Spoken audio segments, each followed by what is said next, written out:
शेतकऱ्याची संपूर्ण कर्जमाफी झालीच पाहिजे या प्रमुख मागणीसाठी प्रहार पक्षाचे संस्थापक अध्यक्ष माजी मंत्री बच्चूभाऊ कडू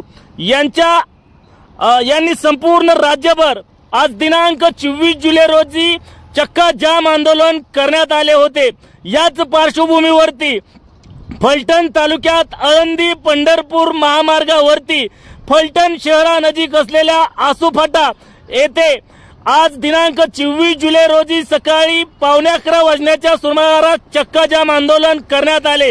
यावेळी प्रहार जनशक्ती पक्ष, राष्ट्रवादी शरदचंद्र पवार पक्ष, आम आदमी पक्ष, स्वाभिमानी शेतकरी संघटना, शिवसेना उद्धव बाळासाहेब ठाकरे पक्ष, मराठा क्रांती मोर्चा, महाराष्ट्र नवनिर्माण सेना या पक्षाच्या सर्व पदाधिकाऱ्यांच्या वतीने चक्का जाम आंदोलन करण्यात आले होते।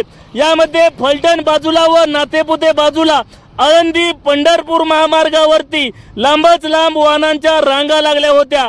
महायुती सरकारने कर्जमाफीची घोषणा केली, त्याची त्वरित अंमलबजावणी करावी अशी जोरदार मागणी यावेळी चक्का जाम आंदोलन प्रसंगी सर्व पक्षीय पदाधिकाऱ्यांनी या ठिकाणी भावना व्यक्त केल्या। यावेळी मोठ्या संख्येने सर्व पक्षीय कार्यकर्ते, पदाधिकारी, त्याचबरोबर फलटण शहर पोलीस स्टेशनचे पोलीस निरीक्षक हेमंत कुमार शहा यांच्या मार्गदर्शनाखाली पोलिसांनी चोख बंदोबस्त ठेवण्यात आला होता।